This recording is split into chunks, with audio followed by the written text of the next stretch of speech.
बहनों, भारतीय स्त्री जाति की प्राचीन गौरव, गरिमा एवं उच्च परंपराओं को ध्यान में रखकर न केवल आपको शिक्षित होना है, बल्कि शिक्षा समाप्त करने के पश्चात पुरुषों के साथ सहगामिनी बनकर आपको सब दिशाओं में कदम बढ़ाना है। स्वतंत्रता प्राप्ति के बाद अब राष्ट्र के नवनिर्माण के कार्य में आपको भी उचित रीति से भाग लेना चाहिए। यह सब तभी संभव हो सकता है जब हम वर्तमान शिक्षा पद्धति की कमियों एवं दोषों को दूर कर उसको अपने अनुकूल एवं उपयोगी बना सकेंगे। इस संबंध में भी देश में परस्पर विरोधी विचारधाराएं प्रचलित हैं। आधुनिक सुधारवादियों या जो अपने को प्रगतिशील कहते हैं, उनकी धारणा यह है कि बालक बालिकाओं को एक साथ शिक्षा दी जाए और दोनों की शिक्षा प्रणाली एक सी हो। उनका यह भी विचार है कि स्त्रियों को न केवल शिक्षा पद्धति में ही बल्कि अन्य क्षेत्रों में भी पुरुषों के बराबर के अधिकार मिलने चाहिए तथा उन्हें संपूर्ण सामाजिक स्वतंत्रता होनी चाहिए। उन्हें समाज के समस्त व्यवसाय और व्यापारों में समान रूप से भाग लेना चाहिए और शिक्षा प्रणाली की रचना इन सब के अनुकूल होनी चाहिए। दूसरी ओर कट्टरपंथियों के विचार इनके विपरीत हैं।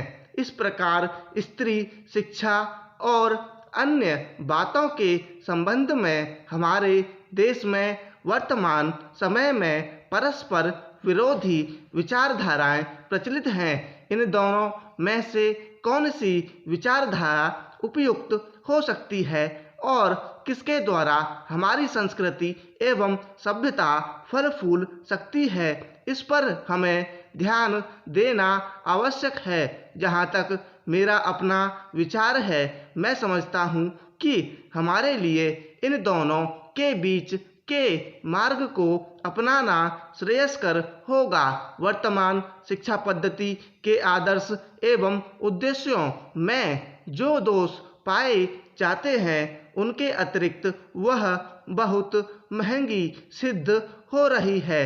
प्रतिवर्ष हम अपने शिक्षालयों द्वारा हजारों विद्यार्थियों को तैयार करते हैं, जिनमें से बहुतों को नौकरियां न मिलने पर जीविका चलाना बहुत कठिन हो जाता है। इस प्रकार हम अपने शिक्षालयों द्वारा जहां काफ़ी संख्या में विद्यार्थी बेकार तैयार होते देखते हैं, वहां फैशन परस्त भी तैयार होते देखते हैं। हमारे साधारण गृहस्थ घरों की लड़कियां जब प्रारंभ में आधुनिक शिक्षालयों में प्रवेश पाती हैं, तो धीरे धीरे वे भी वहां की फैशन परस्ती की शिकार हो जाती हैं और सुंदर सुंदर बहुमूल्य साड़ियाँ एवं भांति भांति की साज श्रृंगार की वस्तुओं की नकल करने लगती हैं, जिससे अपने माँ बाप या अभिभावकों को पर्याप्त मात्रा में व्यय कराने के संकट में डाल देती हैं। ऐसी शिक्षा प्राप्त कर जब वे स्कूल या कॉलेज छोड़कर जाती हैं, तो उनका जीवन भार स्वरूप होने का भय रहता है, क्योंकि जीवन के कार्यक्षेत्र में वह अपव्ययी शिक्षा पद्धति धनोपार्जन के उपयुक्त सिद्ध नहीं हो सकती। यह नौकरी की आशा भी पूरी नहीं कर सकती और अंत में यह शिक्षा उनके लिए निकम्मी मालूम पड़ती है। इसलिए हमें सचेत होकर सोचना है कि क्या वर्तमान शिक्षा पद्धति ही हमारे लिए उपयुक्त है। महोदय, कुछ समय बाद जैसे ही समाचार पत्रों में बहुत से लोग काम करने लगे और प्रकाशन कार्य के लिए व्यवसाय यंत्रों की आवश्यकता पड़ी। इस कार्य ने उद्योग का रूप धारण किया। निःशुल्क प्रचार अथवा सेवा की भावना अब अव्यावहारिक जान पड़ी और प्रायः लुप्त हो गई। समाचार पत्र उद्योग का यह विकास संभवतः स्वाभाविक है और आधुनिक विचारधारा के अनुरूप है। फिर भी यद्यपि पत्रों का प्रकाशन एक उद्योग के रूप में होता है, समाचार पत्र स्वोद्देश्य राष्ट्र सेवा की भावना तथा नैतिक दायित्व से एकदम मुंह नहीं मोड़ सकते।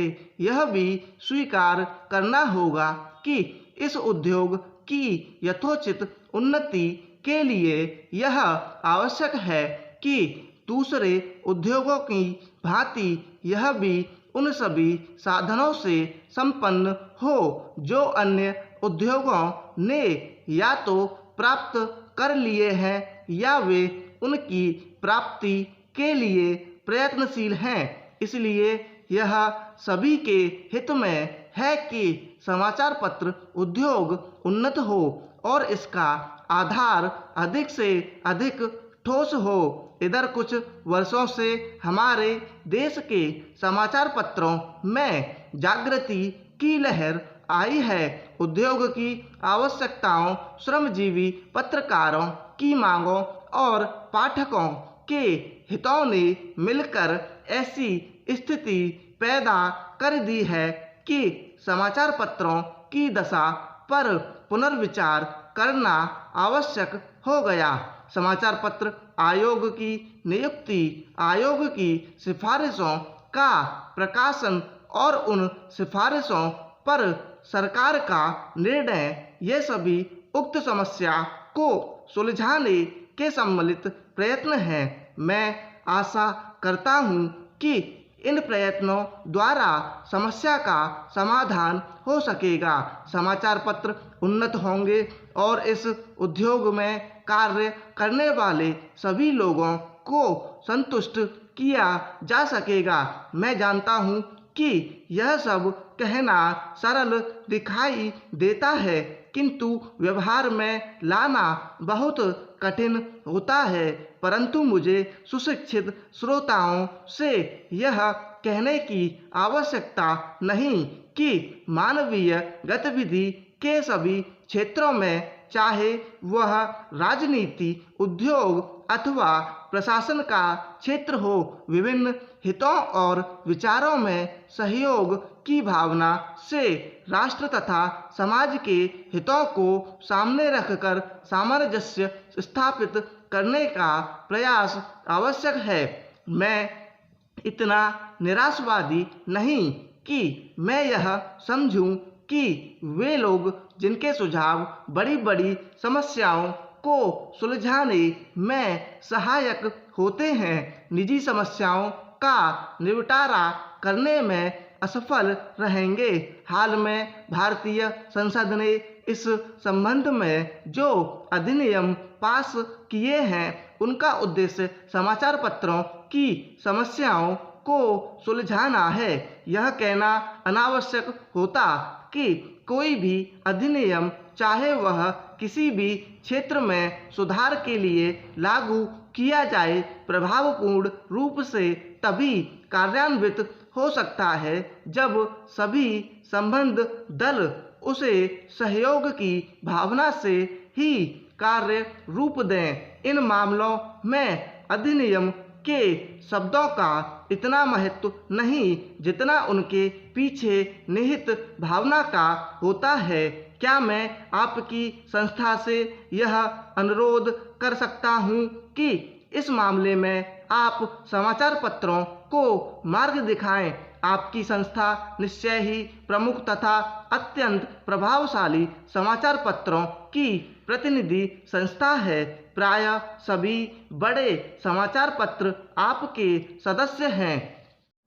आदरणीय साथियों, भारत में पंचायती राज्य की मान्यता सदियों से रही है। पंचों में परमेश्वर वास करता है, ऐसी हमारी मान्यता रही है। वेदों में कहा है कि 5 व्यक्ति समर्पित रूप से मिलकर यज्ञ को पूर्ण करें। स्वर्गीय राष्ट्रपिता महात्मा गांधी जी की मान्यता थी कि भारत की आत्मा गांवों में बसती है। जब तक गांव स्वतंत्र नहीं होते, देश पूर्ण रूप से स्वतंत्र नहीं होगा। गांधी जी के अनुसार सच्चे लोकतंत्र का परिचालन केंद्र में बैठे 20 व्यक्तियों द्वारा नहीं कराया जा सकता है। इसका क्रियान्वयन प्रत्येक गांव के निवासियों के माध्यम से ही होना चाहिए। उनके अनुसार जन समर्थन प्राप्त पंचायतों को कोई भी कानूनी कार्य करने से नहीं रोक सकता। गांवों का प्रत्येक समूह या उस समूह के सदस्य अपनी पंचायत बना सकते हैं, चाहे भारत के अन्य गांवों में पंचायतें हों अथवा नहीं हों। गांधी जी की यह मान्यता थी कि हर अधिकार कर्तव्य से ही मिलता है। ऐसे अधिकारों से कोई भी वंचित नहीं कर सकता। पंचायत लोगों की सेवा करने के लिए है तथा भारत का हर लोकतंत्र इकाई गांव ही है। भारतीय संविधान के अनुच्छेद 40 में पंचायती राज के संबंध में अंकित किया गया है कि राज्य ग्राम पंचायतों का संगठन करने के लिए अग्रसर होगा तथा उनको ऐसी शक्तियां और अधिकार प्रदान करेगा जो उन्हें स्वायत्त शासन की इकाइयों के रूप में कार्य करने योग्य बनाने के लिए आवश्यक हो। इस उद्देश्य से प्रेरित होकर भारत सरकार ने पंचायती राज व्यवस्था को सुदृढ़ करने के लिए समय समय पर कदम उठाए हैं। 2 अक्टूबर 1952 को भारत सरकार द्वारा ग्रामीण विकास हेतु सामुदायिक विकास कार्यक्रम प्रारंभ किए गए। इसके अधीन स्थानीय विकास हेतु सरकार द्वारा विकास खंडों को अनुदान राशि दी गई। भारत सरकार ने देश के ग्रामीणों का सर्वांगीण विकास करने हेतु पंचायत राज संस्थाओं के संबंध में 1957 में बलवंत राय मेहता समिति का गठन किया। इस समिति ने सिफारिश की थी कि विकास से संबंधित समस्त कार्यों को पंचायती राज संस्थाओं को सुपुर्द कर दिया जाना चाहिए। समिति की सिफारिश के अनुसार ग्राम स्तर पर ग्राम पंचायतें पूर्णतः निर्वाचित हों। इनमें 2 महिला, अनुसूचित जाति व अनुसूचित जनजाति का प्रतिनिधि मनोनीत हो। ब्लॉक स्तर पर पंचायत समिति विकास के समस्त कार्य हाथ में ले।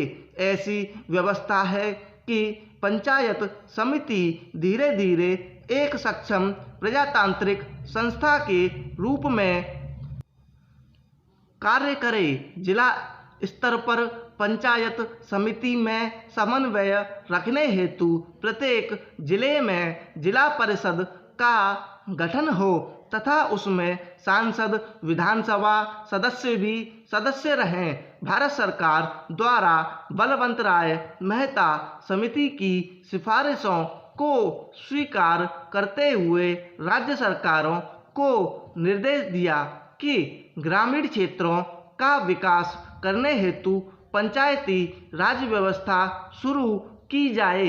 राजस्थान सरकार ने देश में सबसे पहले 2 अक्टूबर 1959 को नागौर में दीप प्रज्वलित कर त्रिस्तरीय पंचायती राज व्यवस्था आरंभ की। यद्यपि राज्य में ग्राम पंचायतें पहले से थीं, ब्लॉक स्तर पर पंचायत समिति व जिला स्तर पर जिला परिषदों का गठन किया गया। वर्ष 1960 में प्रथम चुनाव हुए। आदरणीय साथियों, कई सरपंच निर्विरोध चुने गए। अनेक चुनाव के बाद जीतकर सरपंच बने। ग्राम पंचायतों के सरपंच ही पंचायत समितियों के सदस्य बने एवं उनमें से प्रधान व उपप्रधान अप्रत्यक्ष रूप से निर्वाचित होते रहे। सब पंचायत समितियों के प्रधान सांसद व विधानसभा सदस्य जिला परिषद के सदस्य बनते रहे। उन्हीं में से जिला परिषदों के प्रमुख व उप प्रमुख चुने जाते रहे हैं। न केवल राजस्थान राज्य में ही अपितु देश के अधिकांश राज्यों में पंचायती राज व्यवस्था की स्थापना के आरंभ के वर्षों में इन संस्थाओं ने ग्रामीण विकास की दिशा में अच्छे परिणाम दिए। लेकिन कुछ वर्षों बाद किन्हीं कारणों की वजह से पंचायती राज संस्थाएं अपने सौंपे गए उत्तरदायित्व को सही ढंग से निष्पादित करने में असमर्थ दिखाई देने लगी। अर्थात ये संस्थाएं अपेक्षित परिणाम देने में असफल रहीं। इसका सबसे बड़ा कारण इन संस्थाओं के पास वित्तीय साधनों की कमी रही। साथ ही अधिकांश राज्य सरकारों ने पंचायती राज संस्थाओं के चुनावों में भी अधिक रुचि नहीं ली। पंचायती राज संस्थाओं को अधिक गतिशील बनाने हेतु अशोक मेहता कमेटी ने सिफारिश की कि विकास कार्यक्रमों एवं योजनाओं को क्रियान्वित करने की जिम्मेदारी जिला परिषदों की हो। समिति के अनुसार पंचायतें 10-15 गांवों की मंडल पंचायतें हों तो अधिक सक्षम होंगी। ये मंडल पंचायतें ग्रामीण विकास योजनाओं को क्रियान्वित करेंगी।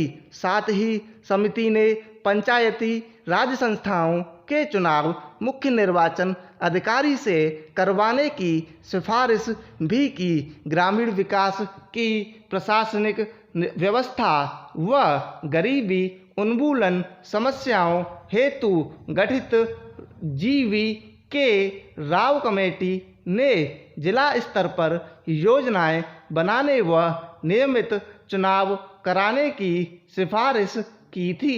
देश की पंचायत राज व्यवस्था को सुदृढ़ व पुनर्जीवित करने हेतु गठित डॉक्टर लक्ष्मीमल सिंघवी कमेटी ने ग्राम पंचायतों को अतिरिक्त वित्तीय साधन देकर अधिक सक्षम बनाने पर बल दिया तथा साथ ही पंचायती राज संस्थाओं को संवैधानिक मान्यता दिए जाने पर भी विशेष बल दिया।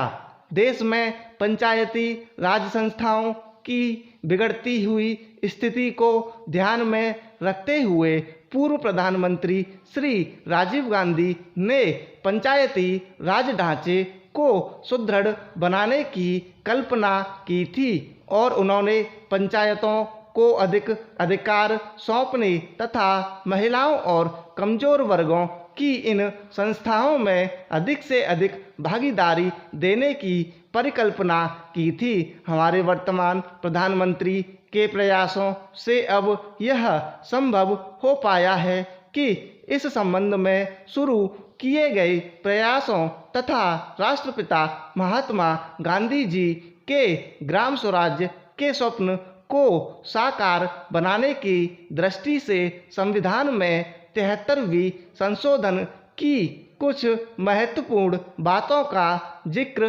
करना चाहूँगा। पंचायती राज संस्थाओं को प्रथम बार संवैधानिक दर्जा दिया गया। सभी राज्यों में पंचायती राज्य की त्रिस्तरीय पद्धति लागू की गई, लेकिन जिन राज्यों की जनसंख्या 20 लाख से कम है वहाँ बीच के स्तर की इकाई गठित करने की मर्जी राज्य सरकारों पर छोड़ी गई है। ग्राम सभा को वैधानिक दर्जा दिया गया। हर 5 वर्षों में अनिवार्य रूप से चुनाव होंगे। चुनावों की व्यवस्था एक स्वतंत्र चुनाव आयोग करवाएगा।